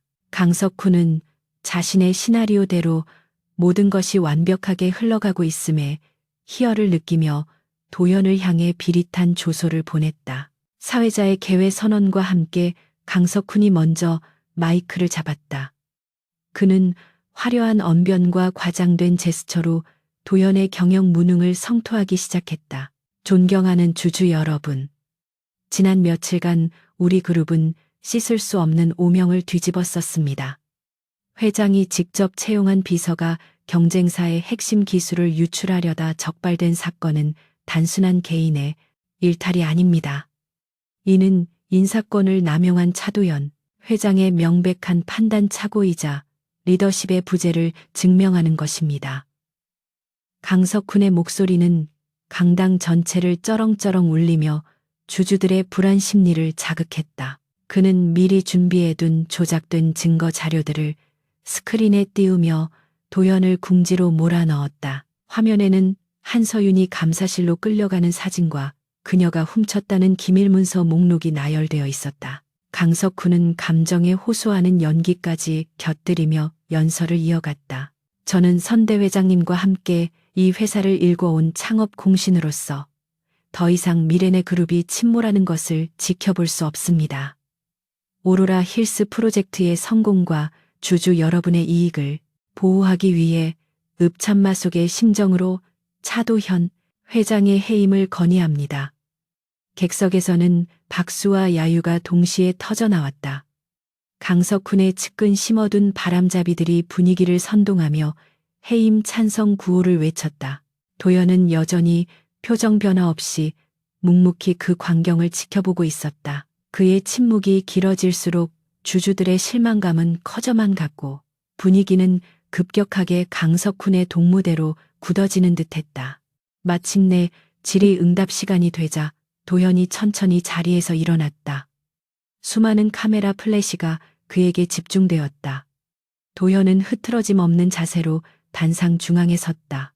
그의 눈빛은 조금 전의 무기력함과는 달리 서늘할 정도로 차분하고 날카로웠다. 강 부회장님의 충정 어린 연설 잘 들었습니다. 하지만 표결에 들어가기 전에 반드시 바로잡아야 할 사실이 하나 있습니다. 도연의 목소리는 낮지만 힘이 있었고 소란스럽던 장내를 일순간에 집중시키는 카리스마가 있었다. 그는 청중을 천천히 둘러보며 말을 이었다. 부회장님께서는 산업 스파이 사건을 제 해임의 결정적 사유로 드셨습니다. 그렇다면 그 사건의 진실을 밝혀줄 증인을 이 자리에 모시는 것이 순서일 겁니다. 강석훈은 코웃음을 쳤다. 증인이라니요. 이미 쫓겨난 범죄자의 변명이라도 듣자는 겁니까? 시간 낭비하지 마십시오. 그러나 도연은 강석훈의 말을 무시하고 강당 입구를 향해 손짓했다. 들어오십시오. 굳게 닫혀있던 대강당의 육중한 문이 열리고 정적 속에서 또각거리는 구두 소리가 울려 퍼졌다. 스포트라이트를 받으며 걸어 들어오는 사람은 다름 아닌 한서윤이었다. 그녀는 며칠 전 쫓겨날 때의 초라한 모습이 아니었다. 완벽하게 재단된 정장을 입고 당당하게 고개를 든 그녀의 모습에서는 범접할 수 없는 기품과 확신이 뿜어져 나오고 있었다. 장내는 순식간에 술렁이기 시작했고 강석훈의 얼굴은 당혹감으로 일그러졌다. 서윤은 단상 위로 올라가 도연의 옆에 섰다. 그녀는 떨리는 손을 감추기 위해 연단을 꽉 잡았지만 목소리만큼은 흔들림이 없었다. 안녕하십니까. 전 미래네 그룹 비서이자 건축가 한서윤입니다. 저는 산업 스파이가 아닙니다. 오히려 저는 회사의 이익을 갉아먹고 주주 여러분을 기만하는 진짜 도둑을 잡기 위해 지난 며칠간 지옥 같은 시간을 보냈습니다. 그녀의 발언에 장내는 물을 끼얹은 듯 조용해졌다. 강석훈이 벌떡 일어나 소리쳤다. 저 여자를 당장 끌어내 보안팀 뭐 하는 거야. 해고된 직원이 여기가 어디라고 감히 들어와. 보안 요원들이 움직이려 했으나 도연이 손을 들어 그들을 제지했다. 이 자리의 주인은 주주들이며 진실을 알 권리가 있습니다. 계속하십시오. 한서윤 씨. 서윤은 준비해온 노트북을 연결했다. 대형 스크린의 화면이 바뀌며 인천항 물류창고에서 찍은 사진들과 이중장부의 사본들이 적나라하게 드러났다. 주주들의 입에서 탄식이 터져 나왔다. 이것은 오로라 힐스 건설 현장에 쓰여야 할 정품 자재들이 밀반출되는 현장입니다. 그리고 그 자재들은 여기 보시는 유령 회사인 JK 홀딩스로 헐값에 넘겨졌습니다. 서윤은 레이저 포인터로 장부의 특정 부분을 가리켰다. JK 홀딩스는 서류상으로는 해외 법인이지만 실소유주는 바로 강석훈 부회장님의 처남입니다. 빼돌려진 자금은 세탁 과정을 거쳐 부회장님의 차명 계좌로 입금되었습니다. 강석훈의 얼굴은 불그락푸르락해지며 분노로 떨렸다. 저건 다 조작이야. 어디서 가짜 사진을 가져와서 모함하는 거야. 고소하겠어. 그는 억지를 부리며 단상으로 뛰쳐 올라오려 했다. 하지만 서윤은 눈 하나 깜짝하지 않고 다음 화면을 띄웠다. 이것은 제가 직접 현장에서 채취한 콘크리트 샘플의 성분 분석표입니다. 설계 도면상 요구되는 강도의 70%에도 미치지 못합니다. 만약 이대로 건물이 완공된다면 진도 5위, 지진에도 붕괴될 위험이 있습니다. 이것은 횡령을 넘어선 살인 미수입니다. 건축가로서의 전문 지식이 담긴 그녀의 설명은 반박할 수 없을 만큼 논리적이고 치명적이었다. 주주들의 웅성거림은 이제 강석훈을 향한 분노로 바뀌고 있었다. 도연이 마이크를 이어받아 떼기를 박았다. 우리는 이 사실을 확인하기 위해 외부 감리기관에 비밀리에 조사를 의뢰했고 오늘 아침 최종 보고서를 받았습니다. 강 부회장 당신이 내 비서를 스파이로 몰아 쫓아내려 했던 진짜 이유는 당신의 이 추악한 범죄가 드러날까 두려웠기 때문 아닙니까? 도연의 일갈에 강석훈은 할 말을 잃고 뒤로 주춤거렸다. 그의 완벽했던 계획이 하찮게 여겼던 비서 한 명 때문에 산산조각이 나는 순간이었다. 그는 떨리는 손으로 물잔을 집어들었으나 손이 미끄러져 잔이 바닥에 떨어지며 날카로운 파열음을 냈다. 그것은 마치 그의 권력이 무너져 내리는 소리와도 같았다. 그때 강당의 문이 다시 열리고 제복을 입은 경찰들과 검찰 수사관들이 들이닥쳤다. 도연이 미리 연락해둔 것이었다. 수사관이 영장을 제시하며 강석훈 앞을 막아섰다. 강석훈 씨, 당신을 특정 경제범죄 가중처벌법 위반 및 업무상 배임 혐의로 긴급 체포합니다. 강석훈은 발악하며 저항했다. 이거 내가 누군 줄 알아. 이건 음모야. 차도연 내 놈이 꾸민 짓이지.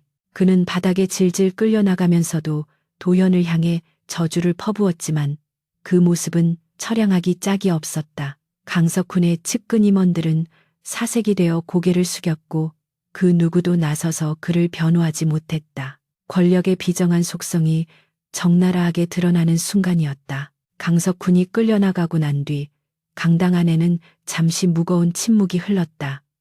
도연은 옷매무새를 가다듬고 다시 주주들을 향해 고개를 숙였다. 불미스러운 일로 심려를 끼쳐드려 죄송합니다. 관리 감독을 소홀히 한 제 책임도 큽니다. 하지만 저는 오늘부터 미래네 그룹을 완전히 새롭게 재건할 것입니다. 썩은 환부는 도려내고 투명하고 정직한 경영으로 주주 여러분의 신뢰를 되찾겠습니다. 그의 진심 어린 사과와 굳은 의지는 주주들의 마음을 움직였다. 누군가 박수를 치기 시작했고 이내 우레와 같은 박수갈채가 강당을 가득 채웠다. 그것은 도연의 승리이자 서윤이 지켜낸 정의에 대한 찬사였다. 회의가 끝나고 사람들이 빠져나간 텅 빈 강당에 도연과 서윤 두 사람만이 남았다. 긴장이 풀린 서윤이 다리에 힘이 풀려 휘청거리자 도연이 재빨리 그녀를 부축했다. 괜찮습니까? 도연의 걱정스러운 물음에 서윤은 환하게 웃으며 고개를 끄덕였다. 네, 괜찮습니다. 다 끝났네요, 정말로. 그녀의 눈가에는 눈물이 고여 있었다. 지난 며칠간 겪었던 수모와 공포가 한순간에 씻겨 내려가는 기분이었다. 도연은 그런 그녀를 애틋하게 바라보았다. 당신이 아니었다면 불가능했습니다. 당신이 나를 구했습니다. 도연의 말은 단순한 감사의 인사가 아니라 그의 영혼 깊은 곳에서 우러나오는 고백이었다. 도연은 주머니에서 서윤의 사원증을 꺼내 그녀의 목에 걸어주었다. 복직을 축하합니다. 한서윤 이사님. 서윤은 놀란 눈으로 사원증을 내려다보았다. 직급이 비서에서 이사로 바뀌어 있었다. 이건 너무 과분합니다. 저는 그저 제 일을 했을 뿐인데요. 그녀가 손사래를 쳤지만 도연은 단호하게 고개를 저었다. 아니요, 당신은 그럴 자격이 충분합니다. 앞으로 디자인 총괄 이사로서 오로라 힐스 프로젝트를 처음부터 다시 지휘해 주십시오. 당신이 꿈꾸는 안전하고 아름다운 건물을 지어 주십시오. 그것은 도연이 서윤에게 줄 수 있는 최고의 선물이자 신뢰의 증표였다. 두 사람은 나란히 강당을 걸어 나왔다. 로비의 통유리 너머로 눈부신 햇살이 쏟아지고 있었다. 먹구름은 완전히 물러갔고 서울의 하늘은 그 어느 때보다 파랗고 맑았다. 직원들은 지나가는 두 사람을 보며 경외심 어린 눈빛으로 인사를 건넸다. 더 이상 서윤을 낙하산이라고 수군거리는 사람은 없었다. 그녀는 이제 미레네 그룹의 영웅이자 회장을 구한 잔다르크였다. 도연은 서윤을 에스코트하며 로비 앞에 대기하고 있던 롤스로이스 문을 열어주었다. 이번에는 운전석이 아닌 뒷좌석 상석이었다. 서윤은 잠시 멈칫하다가 미소 지으며 차에 올랐다. 처음 만났던 그 비 오는 새벽과는 모든 것이 달라져 있었다. 차 안에서 도연은 서윤에게 조심스럽게 물었다. 이제 어디로 모실까요? 집으로 가시겠습니까? 서윤은 창밖을 바라보며 잠시 생각에 잠겼다가 대답했다.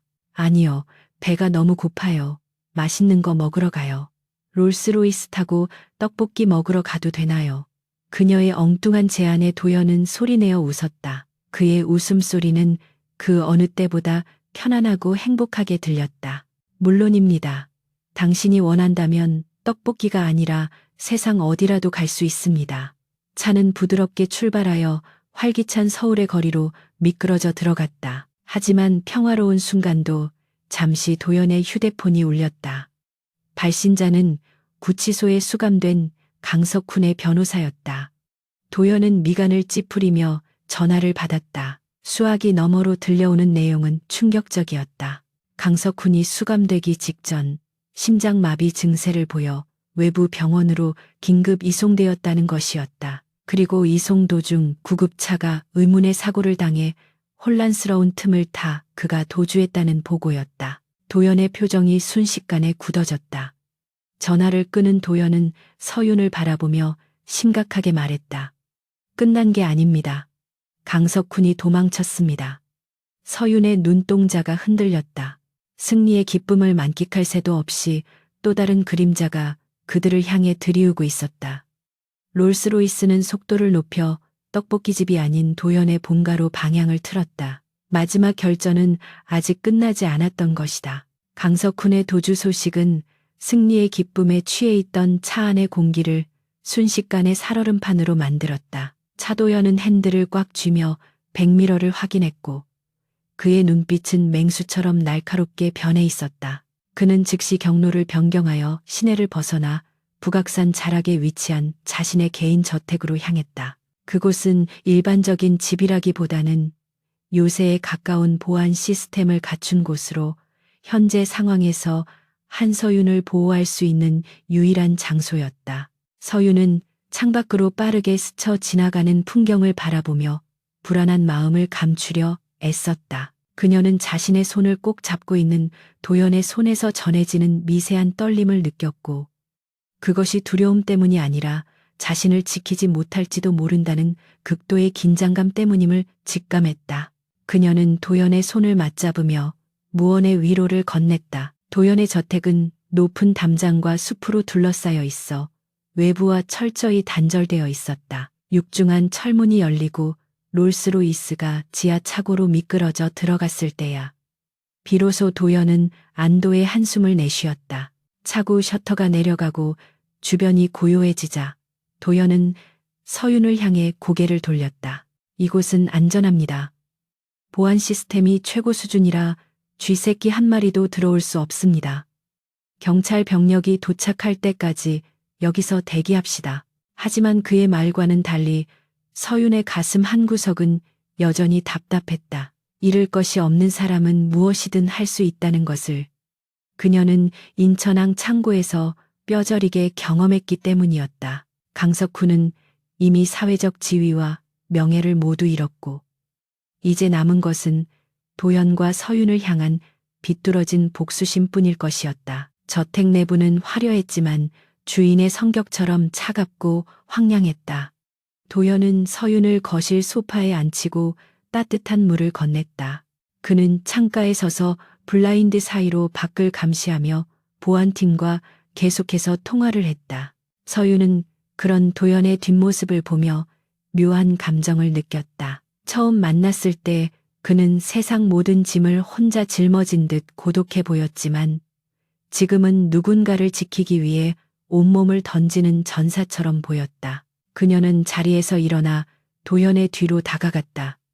너무 걱정하지 마세요. 우리는 이미 이겼잖아요. 강석훈은 쫓기는 신세일 뿐입니다. 서윤의 목소리에 도연은 뒤를 돌아보았다. 그의 표정이 부드럽게 풀어지며 서윤의 뺨을 조심스럽게 감싸 쥐었다. 당신이 다치는 것은 상상조차 하기 싫습니다. 내 모든 것을 걸어서라도 당신만은 지킬 겁니다. 그 순간 갑자기 저택의 조명이 깜빡거리더니 퍽 하는 소리와 함께 모든 전기가 나가버렸다. 칠흑 같은 어둠이 거실을 덮쳤고 비상전력이 가동되기 전에 짧은 정적 속에 낯선 발소리가 들려왔다. 도연은 반사적으로 서윤을 자신의 등 뒤로 숨기며 품에서 호신용 3단봉을 꺼내 들었다.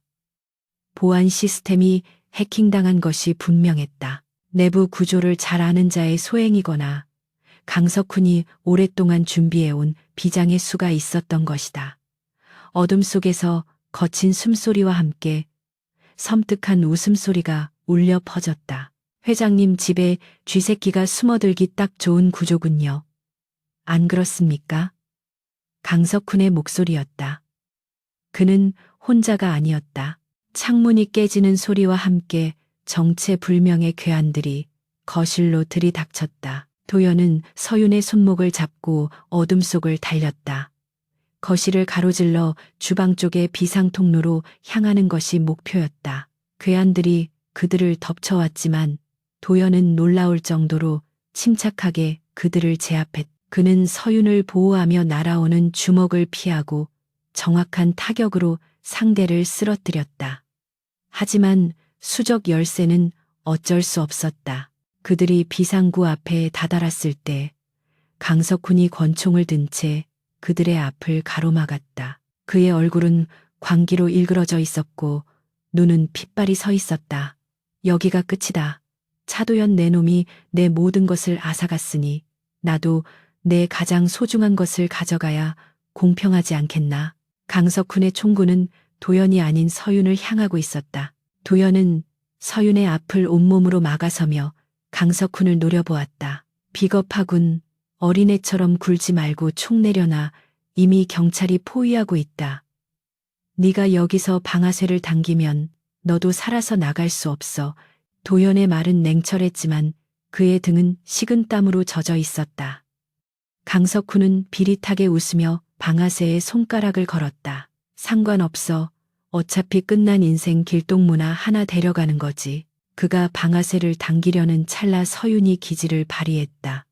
그녀는 손에 쥐고 있던 뜨거운 물이 담긴 머그컵을 강석훈의 얼굴을 향해 힘껏 던졌다. 뜨거운 물이 그의 얼굴에 쏟아지자 강석훈은 비명을 지르며 반사적으로 얼굴을 감싸 쥐었고 총구의 방향이 흐트러졌다. 타항하는 총성과 함께 총알이 천장을 때렸다. 그 틈을 놓치지 않고 도연이 맹수처럼 달려들어 강석훈을 덮쳤다. 두 사람은 엉켜서 바닥을 굴렀다. 강석훈은 필사적으로 저항했지만 분노와 아드레날린으로 무장한 도연의 힘을 당해낼 수는 없었다. 도연은 강석훈의 손목을 꺾어 총을 떨어뜨리게 한 뒤 그에게 묵직한 주먹을 날렸다. 강석훈이 정신을 잃고 늘어지자 도연은 거친 숨을 몰아쉬며 자리에서 일어났다. 서윤이 달려와 도연의 상태를 살폈다. 다친 데 없으세요? 피가 나요. 도연의 이마에서 피가 흐르고 있었지만 그는 개의치 않고 서윤을 와락 끌어안았다. 괜찮습니다. 당신만 무사하면 됩니다. 그때 사이렌 소리가 요란하게 울리며 경찰 특공대가 저택 안으로 진입했다. 조명이 다시 켜지고 거실은 아수라장이 된 현장이 적나라하게 드러났다.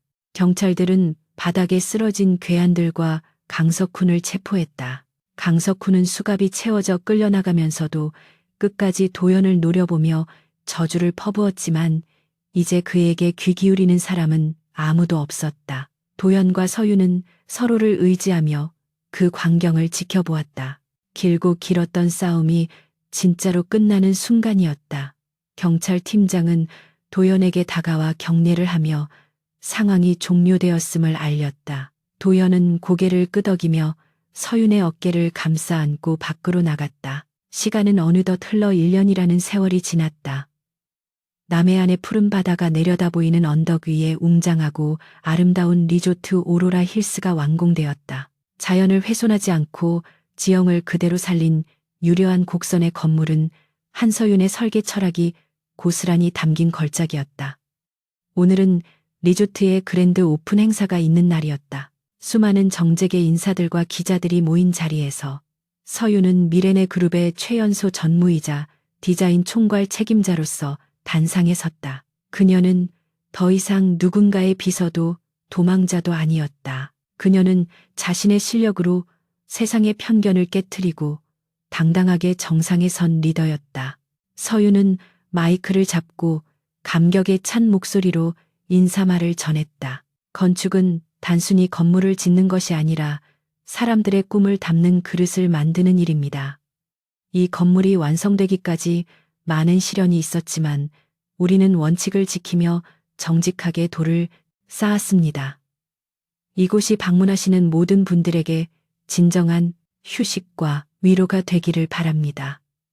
그녀의 연설이 끝나자 우레와 같은 박수가 쏟아졌다. 맨 앞자리에 앉아있던 차도연 회장은 누구보다 크고 힘차게 박수를 치며 그녀를 바라보았다. 그의 눈빛에는 서윤에 대한 깊은 존경과 사랑이 가득 담겨 있었다. 그는 그녀가 빛나는 순간을 위해 묵묵히 뒤에서 지지해준 가장 든든한 후원자이자 연인이었다. 행사가 모두 끝나고 밤이 깊었을 때 도연과 서윤은 리조트의 루프탑 정원에서 다시 만났다. 파도 소리와 함께 시원한 바닷바람이 불어왔다. 도연은 샴페인 잔을 건네며 부드럽게 미소 지었다. 오늘 정말 멋졌습니다. 한 전무님, 당신이 해낼 줄 알았습니다. 서윤은 수줍게 웃으며 잔을 부딪혔다. 다 회장님 덕분입니다. 저를 믿어주지 않으셨다면 불가능했을 일이에요. 도연은 고개를 저으며 그녀에게 한 걸음 더 다가갔다. 아니요, 나를 구한 건 당신입니다. 잿빛이었던 내 세상에 색을 입혀준 사람도 당신이고요. 도연은 주머니에서 작은 벨벳 상자를 꺼냈다. 그 안에는 화려한 다이아몬드 대신 심플하지만 건축적인 미가 돋보이는 백금 반지가 들어있었다. 그는 서윤의 손을 잡고 진지한 눈빛으로 말했다. 1년 전 비오는 새벽 내 차에 뛰어든 당신을 본 순간부터 내 인생은 송두리째 바뀌었습니다. 이제는 당신이 내 인생의 운전석에 앉아주었으면 합니다. 평생 당신과 함께 같은 곳을 바라보며 달리고 싶습니다. 저와 결혼해 주시겠습니까? 그것은 그 어떤 화려한 미사여구보다 진솔하고 담백한 프러포즈였다. 서윤의 눈가에 눈물이 맺혔다. 지난 시간들이 주마등처럼 스쳐 지나갔다. 절망의 끝에서 만난 남자와 함께 헤쳐온 가시밭길. 그리고 마침내 맞이한 영광의 순간들. 그녀는 도연의 눈을 바라보며 환하게 웃었다. 네, 좋아요. 하지만 운전은 제가 할 거예요. 롤스로이스 핸들은 꽤 무겁던데요. 그녀의 재치 있는 대답에 도연은 크게 웃음을 터뜨리며 그녀의 손가락에 반지를 끼워주었다. 두 사람은 달빛 아래서 깊은 입맞춤을 나누었다. 그것은 두 영혼이 하나가 되는 맹세이자 새로운 여행의 시작을 알리는 신호탄이었다. 다음 날 새벽 해가 뜨기 전 어스름한 시각. 리조트 입구에는 검은색 롤스로이스가 대기하고 있었다. 하지만 이번에는 운전석에 도연이 아닌 서윤이 앉아 있었다. 그녀는 익숙하게 시동을 걸고 핸들을 잡았다. 조수석에 앉은 도연은 편안한 자세로 그녀를 바라보며 물었다. 어디로 갈까요, 한 기사님? 서윤은 선글라스를 끼며 자신만만하게 대답했다. 어디든요. 우리의 길은 이제부터 시작이니까요. 차는 부드럽게 속도를 높이며 붉게 떠오르는 태양을 향해 달려나갔다. 새벽의 어둠을 뚫고 낯선 롤스로이스에 올라탔던 여자는 이제 그 차의 주인이 되어 자신의 인생을 주도적으로 이끌어가고 있었다. 옆자리에는 그녀를 세상 그 무엇보다 사랑하는 남자가 함께하고 있었다. 인생은 때로는 예고 없는 사고처럼 닥쳐오지만 그 위기를 기회로 만드는 것은 결국 자신의 선택과 용기였다. 롤스로이스는 황금빛으로 물드는 해안도로를 따라 끝없이 질주했고 그들의 앞날에는 찬란한 빛만이 가득했다. 한서윤과 차도현의 진짜 이야기는 바로 지금부터였다.